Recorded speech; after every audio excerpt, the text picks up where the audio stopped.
Before this video starts, I would like to start on an important message. I would like to first thank you all for helping me slowly rebuild my dreams, one pixel at a time. We just need 100 more subscribers and then we have successfully surpassed my old YouTube channel, BroadCastPlanet. As of Thursday 29th of August 2024, I will be taking a break from YouTube. Summer is about to end and the school will be restarting soon, so I want to make the most of summer before I return to hell again. I won't fully retire from YouTube and game developing, but I don't plan to do super frequently like daily gameplays. I don't make a living just yet. Another thing is about SCRST. I realised that I might have took it too dramatically with the demotion, so I wanted to apologise for those that were hurted for being part of such community. On the brighter side, let's just say I resigned from head of media because I do not want to work for other people, especially fan-made Discord servers, because that won't get me anywhere in life. That's why I never applied for supervisor applications in the official SCR Discord server, unless I get paid money. As you may or may not know, I am an operations manager in British Railway shifts and trainings, but I might soon resign from my role there. Well, without further ado, let's criticise about SCR for the third time. Shortly be arriving at, as Lockby. Please mind the gap between the train and the platform.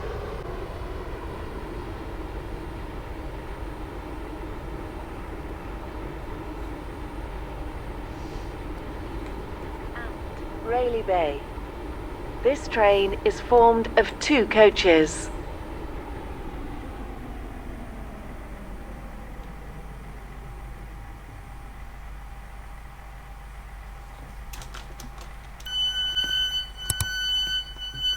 Hey guys, welcome back to another video. Today is another episode on dumb logic.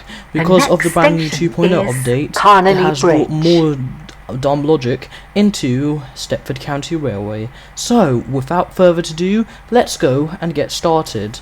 Here we are at Loxby. It is one of the stations in the brand new diesel only branch where only diesel trains can come. But just wait till we get to the next station, Rayleigh Bridge.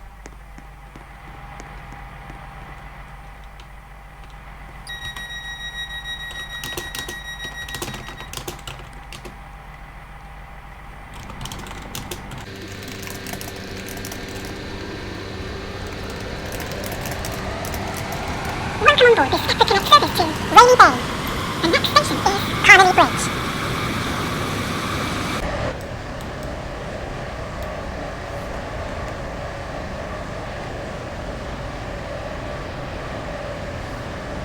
Be arriving at Rayleigh Bridge. Please mind the gap between the train and the platform.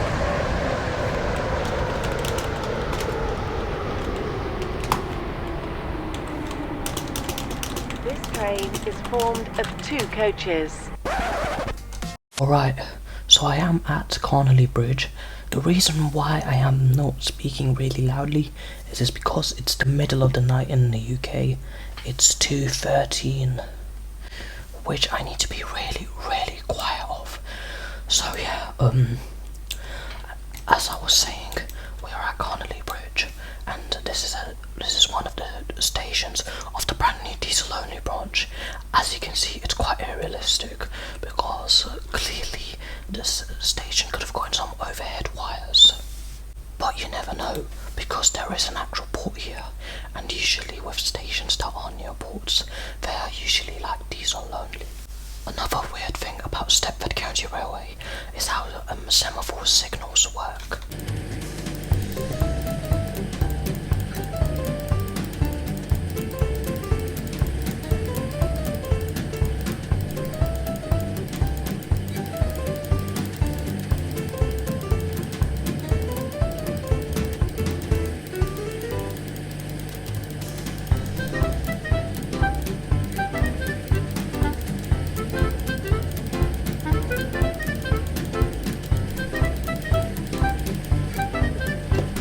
Technically, the only issue you can say is how fast the semaphore signals go, but there's something else that is dumb logic also. This right here is the Rayleigh Bay signalling box ROC. So when you go inside, you see the signalling desk, which when you sit down, you can go and then control the signals basically.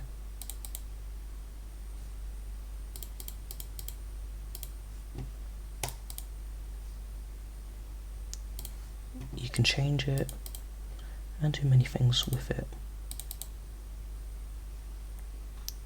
But that's not how it's meant to be operated like. Like semaphore signals, they're like one of the oldest signals that trains use. They used to use actual levers to control them. It's funny how they are being used today, but however, let's just say that SCR did somewhat do a good job by not installing any AWS magnets, because semaphore signals did not use AWS. At the time semaphore signals were invented, AWS nor TPWS was invented whatsoever. Which also leads to another thing. Semaphore signals do not work automatically, they work manually. But this is SCR, so what can they do? It has to be manual, right? And it can't make sense, because then signals would have to get used to stuff, and how could they check properly?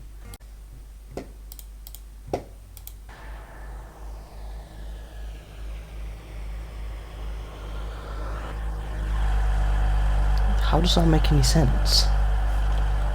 Like, what? There's no trigger whatsoever. How did the TPWS work? The signal's red, and this is oh my god, this needs to be fixed. This is really weird. Look, I'm looking at the cameras of Rayleigh Bridge, and I don't see the train anywhere. Like, where is it? I don't see it anywhere. Another thing to notice is that trains with pantographs aren't like raised up. Like, I'm driving a class 397 right now, and the pantographs isn't even raised up. And I'm like driving right now, and guess what? I'm at Vamere Green Depot, and there's no overhead wires. This train does not support diesel and is driving without electricity. Like, how is that even possible? Another thing that I find stupid is about the brand new class 800. So the reason why this train was added was because the class 801 was an electricity only train. So maybe that's why they wanted to add this train. But do you hear that? It sounds like there's a diesel engine going on. And here's the funny thing. Look, we don't need the diesel engine on. Our train's under overhead wiring. Like, when is this button even gonna work? Will it ever serve a purpose in its life? Benton is always a station that I always look up on. Like, why is this station got like an extra rail for trains to pass through, but trains never use it? Don't forget that there's this car marker here. It does make sense for trains whose driver's cabs are like towards the left and can't view this. But can't they? That's like, how can we view that? There needs to be more of those car markers. Also, what's the point of this TRTS box? Like, it would be cool to actually use them for dispatchers, but it's never used. Here we go again. It's another one of those issues. What you're seeing right there is an electricity only train, and the electricity just stops here once again. No overhead wiring, and this train is continuing to drive. Oh yeah, how do trains even just drive through here? This like bridge part, it doesn't even make any sense. The Benton Junction is quite an interesting part of Benton. Like, there's no overhead wires on trains that are going towards Port Benton, Greenslade and Morganstown. And guess what? This overhead wiring literally doesn't even start from there. It literally starts from here. And as you can see, the overhead wires literally continue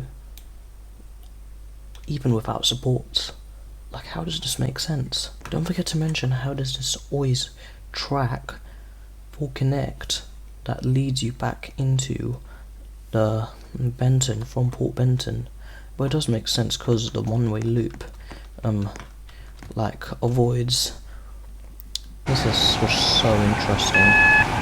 Like, this is an electricity only train, and we're literally driving through here. Shortly be arriving at Port Benton. We're not going to stop at Please Port Benton. mind the gap between the train and the platform.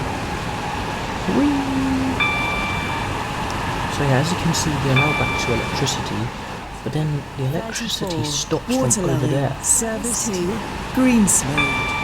And just look at that. We will shortly be arriving at Morgantown. It looks like the overhead wires are going to touch the train. Services to Morgantown. And literally, look at that. My train literally just went past Morgantown docks without any electrification. We will shortly be arriving at Whitney Green. Please mind the gap between the train and the platform. It's so, like, interesting. It doesn't even make sense how that even works. Not all depots are like this though. Terminal 2 does it right. I wonder how this happened. Look, double yellow, wait, double white, and look, it's saying to click to accept AWS. And that right there was Dumb Logic episode 3. If you did enjoy this video, please like and subscribe for more videos just like this. Thanks for watching, and I'll see you later. Bye.